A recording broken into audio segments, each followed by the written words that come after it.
அவளுடைய கல்லறை இன்றைக்கும் எருசலேமிலே ராஜாக்களுடைய கல்லறைகளோடு வைக்கப்பட்டிருக்கிறது. அவள் புறஜாதி ராஜா ராணி. அவள் இயேசுவை சொந்த ரட்சகராக இந்த கிபி 30ஆம் ஆண்டுகளிலே யூதேயாவிலிருந்து போன ஜனங்கள் சுவிசேஷம் அறிவித்தார். அந்தியோக்கியா, மெசபடோமியா, செசரியா, சிரேனிய தேசங்களிலே சுவிசேஷம் அறிவிக்கப்பட்டபடியினாலே அங்கே சந்திக்கப்பட்ட ராணியின் மூலமாக அந்த பகுதி முழுவதும் ஆண்டவருடைய சுவிசேஷத்தை ஏற்றுக்கொண்டது. இந்த நேரத்தில் இந்த கடைசி அதிகாரம் 11ஆம் அதிகாரம் கடைசியிலே பர்னபா, சவுல் இவர்கள் அங்கிருந்த கிறிஸ்தவர்களுக்காக உதவிகளை செய்யும்படியாக இவர்கள் தர்ம சகாய பணங்களை பிரித்து அனுப்பினதாக வேதம் சொல்லுகிறது. வேதம் சொல்லுகிறது இந்த சவுலும் பர்னபாவும் எருசலேமும் யூதேயாவில் காணப்பட்ட பஞ்சம் நிறைந்த ஜனங்களுக்கு ஆகாரம் கொடுக்கும்படியாக அவர்கள் கலெக்ஷன் எடுத்து அனுப்பினார்கள். அந்த தேசத்தில் உள்ள யூதர்கள் பாதுகாக்கப்படும்படியாக இந்த ஹெலனா என்று சொல்லக்கூடிய ராணி அவள் தன்னுடைய நாட்டிலிருந்து பணம் கொடுத்து எகிப்திலிருந்து பொருட்களை கொண்டு வந்து அந்த தேசத்தை பாதுகாத்ததாக வரலாறு எழுதி வைத்திருக்கிறது. வரலாற்று பின்னணியத்தோடு வேதம் மிக தெளிவாக ஒத்து போகிறது.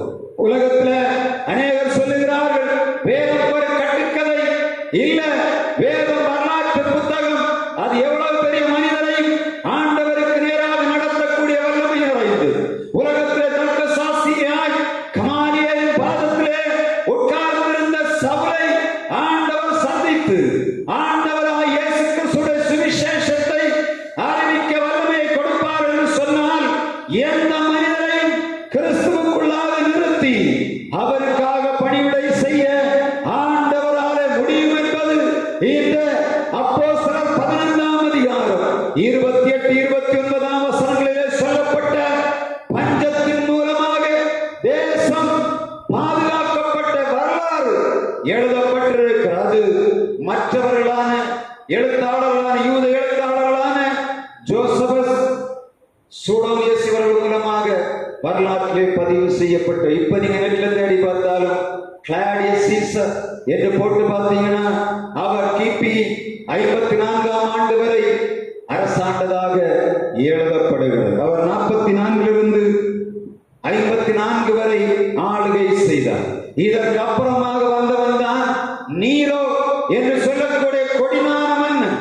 இவனை இந்த கிளாடியஸ் சீசரை அவருடைய மனைவி கொண்டு போட்டார், விஷம் வைத்து கொண்டு போட்டதாக சரித்திரம் பதிவு செய்து வைத்திருக்கிறார். மிகப்பெரிய ராஜா, எவ்வளவோ அதிசயங்களை செய்தார். பிறந்த காலங்களிலே நரம்பு தளர்ச்சி நோயினாலே பாதிக்கப்பட்டவர், பிறருடைய உதவி இல்லாமல் பேச முடியாதவர், எல்லா விதமான உபத்திரவங்களை சந்தித்த அந்த கிளாடியஸ் சீசர் 54 கிபி 54 மற்ற மாதிரி நேரடியாக கொலை செய்யப்படாதபடி மறைமுகமாக விஷம் வைத்துக் கொல்லப்பட்டார். தன்னுடைய சொந்த மனைவியை அவனை கொண்டதாக சரித்திரம் எழுதுகிறது.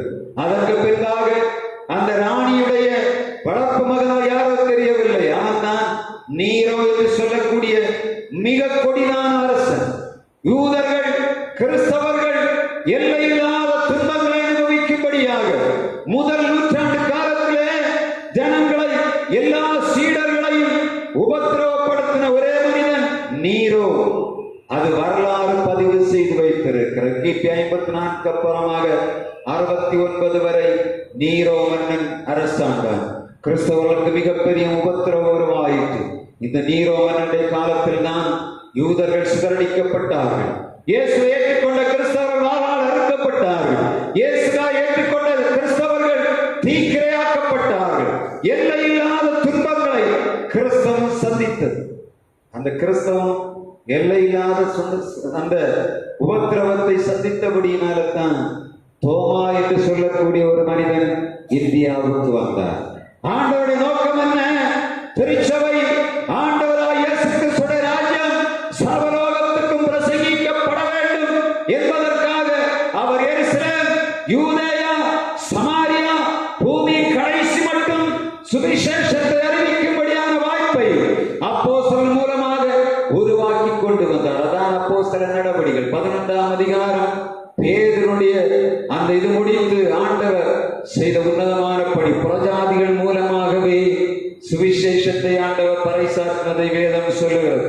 அதை போல சீடர்கள் இந்த நீரோமனுடைய காலத்தில் தான் எல்லா நாடுகளுக்குள்ளும் பறந்து போய் ஆண்டவருடைய சுவிசேஷத்தை அறிவித்தார்கள். சிதறப்பட்டவர்கள் தேசமெல்லாம் புறப்பட்டு போனார்கள். உபத்திரவங்களை தாங்க முடியாதபடி கொன்று போடுவோம் என்று சொல்லி எந்த சீடர்களை எல்லாம் தேடிக்கொண்டிருந்தார்களோ எல்லா சீடர்களும் வெகு சீக்கிரமாக அந்த தேசத்தை விட்டு வெளியே போனார்கள். போன இடங்களெல்லாம் ஆண்டவர் அற்புதங்களையும் அதிசயங்களையும் செய்து தேசத்திலே எல்லா தேசங்களிலும் விடுதலையும் அவர் ஜனங்களுக்கு வெளிச்சத்தையும் அவர் காண்பித்ததை நாம் மறக்க முடியாது. எனவே அப்போஸ்தலர் நடபடியை தியானிக்கிற நாம் ஆண்டவர் நமக்கு தந்திருக்கிற பணி சாதாரணமான பணி அல்ல. நீங்க பணி செய்யாவிட்டால் கர்த்தர் பணி செய்வார்.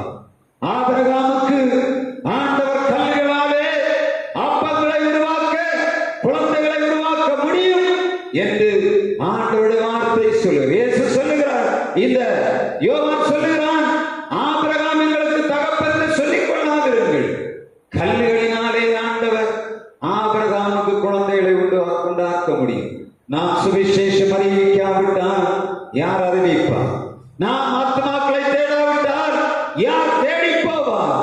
யார் இந்த சுவிசேஷத்தை இந்த தேசத்திலே அரண்டு போய் கிடக்கிற பாவத்தின் அடிமைத்தனத்துக்குள்ளே சிக்கி கிடக்கிற ஜனங்களை, அந்தகாரத்துக்குள்ளே சிக்கிக் கொண்டு கிடக்கிற ஜனங்களுடைய குடும்பங்களுக்குள்ளே யார் புறப்பட்டு போவார்? எல்லா வீடுகளுக்குள்ளும் பிரச்சனைகள், எல்லா வீடுகளுக்குள்ளும் போராட்டங்கள். பரிசுத்தாவியை பெற்ற நீங்களும் நாமும் ஆண்டவருக்காக வீடுகளுக்குள்ளே புறப்பட்டு போய் சமாதானத்தின் சுவிசேஷத்தை அறிவித்து தேவராஜ்யத்திற்குள்ளாக ஜனங்களை கொண்டு வர வேண்டிய கடைசி காலங்களிலே வந்திருக்கிறோம். அப்போஸ்தலர் காலங்களில் நடைபெற்ற அதே அடையாளங்கள் அற்புதங்கள் நடைபெறுகிற காலம் மிக சமீபமாக இருக்கிறது. திருச்சபையே எழுந்த ஆண்டவருக்காக பணி செய்ய வேண்டும். ஒரு புறஜாதி ராணியாய கலினா ராணி ஆண்டவருக்காக சுவிசேஷத்தை அறிவிக்க தைரியமாய் எழுப்பினாள் என்று சொன்னார். நீங்களும் நாம் எவ்வளவு வைராக்கியமாக ஆண்டவருக்காக பணி செய்யும். கஷ்டத்தோடு கிடக்கிற ஜனங்களிலே இயேசு உனக்கு விடுதலை தருவார் என்று சொல்லணும். நோயோடு இருக்கிற ஜனங்களுக்கு இயேசு உனக்கு விடுதலை தருவார் என்று சொல்ல வேண்டும். இந்த பிரச்சனைகளோடு இருக்கிற ஜனங்களுக்கு இயேசுடைய கையிலே ஒப்புக்கொடு, ஒரு பிரச்சனை தீரும் என்று சொல்லத்தக்க வார்த்தையை தான் ஜனங்கள் எதிர்பார்த்து கொண்டிருக்கிறார். எந்த வீட்டுக்கு போனாலும் சொல்ல, ஆண்டவரே இந்த குடும்பத்தை ஆசீர்வதியும் சொல்ல, பயப்படாதுங்க, ஆண்டவர் கூட இருக்கிறார்.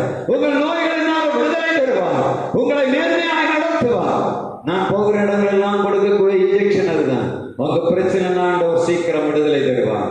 உங்கள் நோயிலிருந்து விடுதலை தருவார். உங்கள் பிள்ளைகளை ஆசீர்வதிப்பார். உங்களுக்கு எல்லா நன்மைகளை செய்வார் என்று சொல்லி அந்த வார்த்தையை கேட்கும்போது எவ்வளவு சந்தோஷமா இருக்கு தெரியுமா? பிரச்சனைகளோடு தான் கிடக்குறாங்க, ஆனால் ஆண்டவருடைய வார்த்தையை அவர்கள் கேட்கிறார்கள். எனக்காக யார் ஜெபம் பண்ணுவார்கள்? யார் எனக்காக பரிந்து பேசுவார்கள்?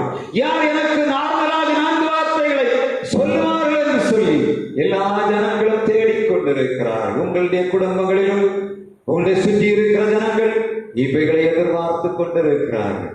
பகைமைகளை விட்டு, எல்லா விதமான எதிரடியான காரியங்களை விட்டு இயேசுவின் அன்பை அறிவிக்கக்கூடிய திருச்சபையாக இந்த திருச்சபை எழும்ப வேண்டும் என்று சொல்லித்தான் ஆண்டவர் அப்போஸ்தலர் நடபடியை தொடர்ந்து உங்களுக்கு கொடுத்து வருகிறார். இயேசு பரமேறினது உண்மை, இயேசு பரிசுத்த ஆவி அனுப்பினது உண்மை, இயேசு சீடர்களை அபிஷேகம் கொடுத்தது உண்மை, இயேசு சீடர்களை கொண்டு மகா பெரிய காரியங்களை செய்தது உண்மை. அதன் பிரதிபலனாக நாம் ஆண்டவராகிய இயேசு கிறிஸ்துவின் பிள்ளைகளாக காணப்படுகிறோம். இந்த தேசத்தை ஆண்டவருடைய சுவிசேஷத்தினாலே, அவருடைய வல்லமையினாலே, அவருடைய சமாதானத்திலே நிரப்ப வேண்டியது நம்முடைய கடமை என்பதை உணர்ந்து பணி செய்வோம். கடவுள் நமக்கு தொடர்ந்து இரக்கம் பாராட்டுவாராக. பேதுருவை கொண்டு ஆண்டவர் ஊழியம் செய்தார், பர்னபாவை கொண்டு ஊழியம் செய்தார், சவுலை கொண்டு ஊழியம் செய்தார், கலினா என்று சொல்லக்கூடிய ராணியை கொண்டு ஊழியம் செய்தார். அந்த தேசத்திலே மிகப்பெரிய காரியங்களை ஆண்டவர் செய்தார். எல்லா சீடர்களை கொண்டு ஆண்டவர் பயன்படுத்தினார். நம்மை பயன்படுத்துகிற பாத்திரமாக ஆண்டவர் நம்முடைய கையிலே எடுத்து வைத்திருக்கிறார். பயனுள்ள பாத்திரமாய் மாறுவோம், அநேகருக்கு ஆசீர்வாதமாய் மாறுவோம். பிறரிடத்திலே பகைமை பாராட்ட நாம் வைத்திருக்கிற எண்ணங்களை விட்டு விடுதலையாகும்படியாக ஆண்டவர் இரக்கம் பாராட்டுமாறாக. நீங்க மாத்திரம் இல்லை, பேசிக்கொண்டிருக்கிற நான் இவைகளிலே குறைவுள்ளவர். ஆண்டோடைய சுவிசேஷத்தை அறிவிக்கும் போது எனக்குள்ள அநேக கேள்வி வரும். I am right before God. I am a capable person to preach this gospel. ஆண்டவருக்கு முன்பாக இந்த திருச்சபையிலே இந்த சுவிசேஷ அறிவிக்க நான் கடனாளிதானா என்று கேட்கிறது. ஆண்டோட சொல், ஆண்டவரே நீர் என்னை தகுதிப்படுத்த வேண்டும், உம்முடைய பிள்ளைகளையும் நீர் தகுதிப்படுத்த வேண்டும் என்று கேட்கிறபடியினால் நான் தைரியமாக ஆண்டோடைய வார்த்தை கொடுத்து கொண்டிருக்கிறேன். குறைவுகள் நம்மிடத்தில் அநேகம் உண்டு. குற்றமில்லவர்களாம் குறைவுள்ளவர்கள். உலக மனிதர்களைப் போல எல்லா விதமான பாடுகளையும் எல்லா விதமான உபத்திரவங்களையும் நாம் சுமந்து கொண்டு வந்தாலும் ஆண்டவர் நமக்கு கொடுத்திருக்கிற மிகப்பெரிய பேர் கிறிஸ்தவர்கள். கிறிஸ்து கூட்டல் அவர்கள். நம்ம இப்ப கிறிஸ்து இல்லாத அவர்களாக இருக்கிறபடினால்தான் நம்ம கிறிஸ்தவர்களாக இல்லாமல் கிறிஸ்தவியலாக மாறி போனோம். நாம் கிறிஸ்து கூட்டல் அவர்களாக மாற வேண்டும் என்று சொல்லி ஆண்டவர் விரும்புகிறார். எனவே நம்முடைய வாழ்விலே குறைகளை நிறைவாக்கும்படியாக ஆண்டவரிடத்திலே நம்முடைய இருதயங்களை அறிக்கையிட்டு, ஆண்டவரே என் குறைகளை மன்னியும், என்னால் இவர்களுக்கு சுவிசேஷம் அறிவிக்க முடியவில்லை, இல்லாட்டா என்ன பண்ண அமைதியா உட்கார்ந்து ஜெபமாவது பண்ண, ஆண்டவரே என்னால இந்த குடும்பம் இடர்களுக்குள்ள இருக்கிறதா, என்னால இந்த குடும்பம் சமாதானம் வளர்ந்து கிடக்கிறதா என்பதை ஆண்டவருடைய சமூகத்தில் போய், ஆண்டவரே எனக்கும் குடும்பம் இருக்கிறது, இவர்களுக்கும் குடும்பம் இருக்கிறது, என்னால் இந்த குடும்பங்கள் சமாதானம் வளர்ந்து கிடக்கிறதா என்று தேடிப்பார்கள். அப்பொழுது ஆண்டவர் எல்லையில்லாத சமாதானத்தை நமக்கு தருவார். கொஞ்சம் கொஞ்சமாக இந்த வைராக்கியங்கள் விரோதங்களை விட்டு விலகி நம் ஆண்டவருடைய பணி செய்யும்படியாக நம்மை கிறிஸ்தவர்களாக ஆண்டவர் மாற்றுவார். எனவே நான் கேட்ட சத்தியத்தை எதை சும்மா வறுமையாக கொடுக்கவில்லை.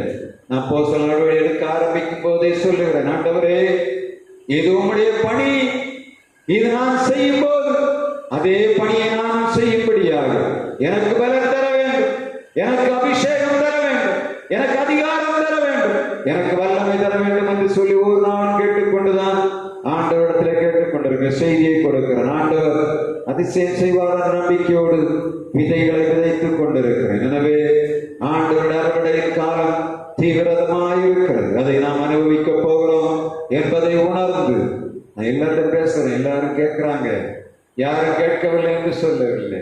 தேசம் முழுவதும் கேட்டுக்கொண்டிருக்கிறோம். எல்லாரும் சொல்லுகிறார்கள், கேட்டுக்கொண்டிருக்கிறோம் பாஸ்டர், வர முடியவில்லை. கட்டுகள் இருக்கிற கட்டுகளை ஆண்டவர் உடைக்கும் போது திருச்சபை வளர்ந்து பெருகும். ஆண்டவர் தம்முடைய சித்தத்தை நம்முடைய வாழ்விலே நிறைவேற்றுவார். நாம்